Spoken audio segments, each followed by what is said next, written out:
Un escrito que puede ser importante para tratar de fundamentar el concepto principal de la trilogía Platón, Spinoza o Spinoza-Borges, es el escrito De alguien a nadie, obtenido también de Otras Inquisiciones, 1925.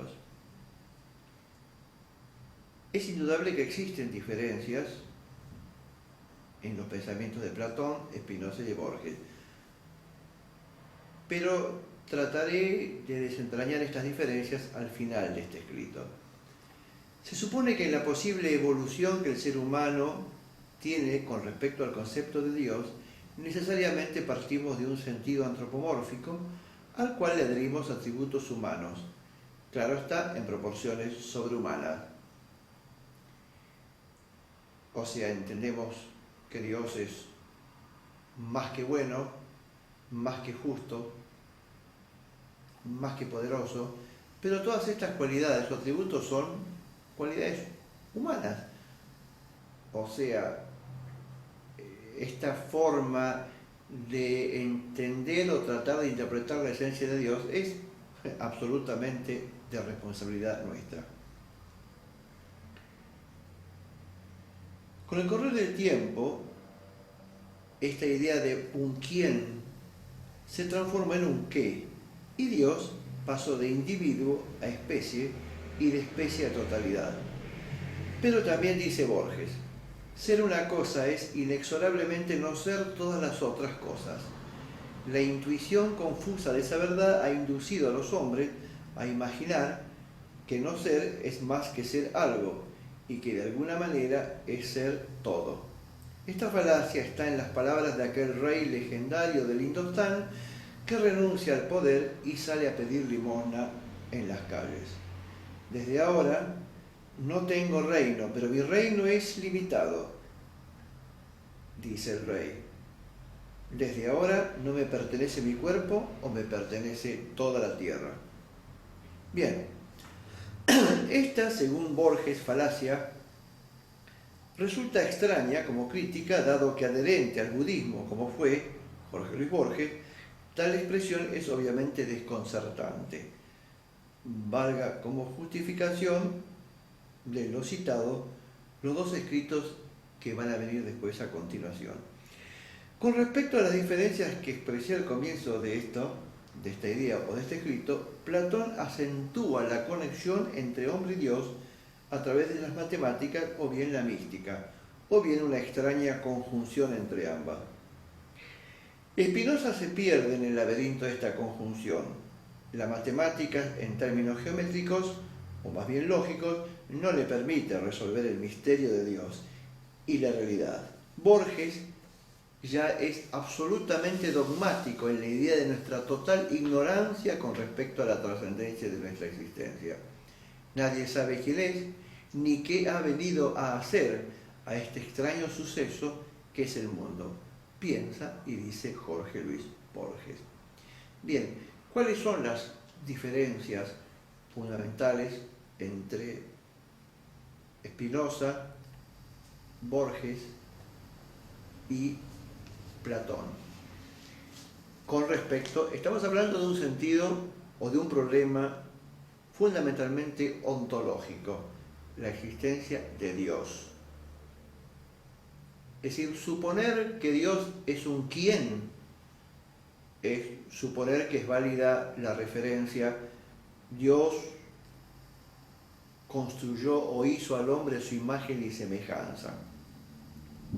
La pregunta es, ¿no será a la inversa? ¿No habremos construido nosotros a un Dios a nuestra imagen y semejanza al dotarlo de atributos humanos en una proporción poderosa y muy grande, pero atributos humanos? Es decir, pensar en Dios, en un quién, es atribuirle a ese Dios características humanas, características nuestras. ¿Será válido esto? Es decir, realmente si el creador de nuestro universo, si el responsable de nuestra existencia, cada vez más difícil de entender, porque este universo de pronto actualmente toma características de, digamos, de un universo que no está formado por solamente, valga la redundancia, un universo, sino sería una especie de multiverso, según algunas teorías muy actuales, en donde en estos momentos existirían una cantidad infinita de universos que están apareciendo y otros que están desapareciendo. ¿En qué tiempo? ¿En qué espacio? Es decir, ¿cómo se entiende todo eso? ¿Cómo se entiende que un supuesto creador se pueda entender como un quién y asociarlo al hombre? Creo que, digamos, la extrapolación que hace el hombre es terriblemente dudosa, indudablemente muy sospechosa, pero creo que absolutamente falsa. De todas maneras, el quién se transformó en un qué. ¿Qué es Dios? O sea, ¿qué es lo que es responsable? De todas maneras, el problema ontológico, que para Platón era más o menos el problema ontológico explicado por él a través de sus diálogos, fundamentalmente a través de sus diálogos medios y tardíos, en realidad el diálogo medio, donde él trata o supone o entiende que la conexión entre imagen arquetípica que tiene el hombre y arquetipo que es Dios, es su responsable, existe la posibilidad de entrar de alguna manera en esa comunicación con Dios y entender de alguna manera sus planes, es muy sospechoso. Pero muchas veces podemos nosotros confundir lo que es el plan de algo con la esencia.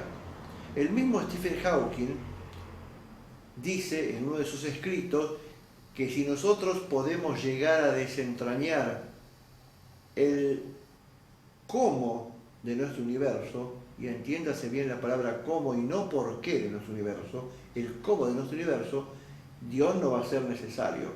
Claro, cuidado con esto. Dios no va a ser necesario desde un punto de vista, digamos, fenomenológico, porque la esencia de Dios no se determina explicando el mecanismo de algo, sino el por qué eso existe. La existencia de Dios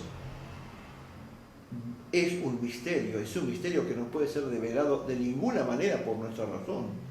Es decir, suponer eso es suponer también que nuestra razón es una especie de regalo divino, es una especie de eslabón entre el hombre y Dios, como para entender a Dios. Por eso Platón hablaba de las matemáticas y hablaba también de un sentido místico. A través de las matemáticas, como puente o un sentido místico, el hombre puede acceder a Dios. Ese es Platón. Spinoza también trata, digamos, de reafirmar este concepto, entonces él en su humor geométrica, a partir de consideraciones casi axiomáticas, geométricas, obviamente lógicas también, trata de demostrar la existencia de Dios. Tampoco es posible eso. Y por último, Borges, en un acercamiento al budismo, entiende que se puede confundir el todo con la nada.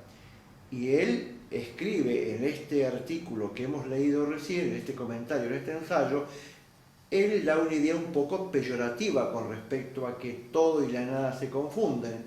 Y digo que es un poquito contradictorio porque él, como adherente al pensamiento budista, tendría que aceptar esa relación que existe entre el todo y la nada, que es una relación casi de equivalencia.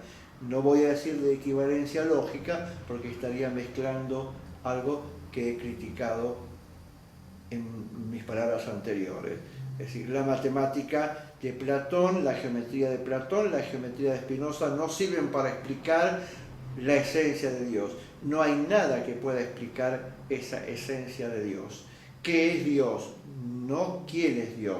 ¿Qué es Dios? El hombre no lo va a poder dilucidar eso absolutamente nunca. Lo que sí podremos hacer es encontrar cada vez más misterios en nuestro universo y nos va a llamar la atención que esos misterios cada vez más se contraponen a nuestra forma de pensar, basada en una lógica, basada en una razón exclusivamente humana, en definitiva, basada en atributos humanos.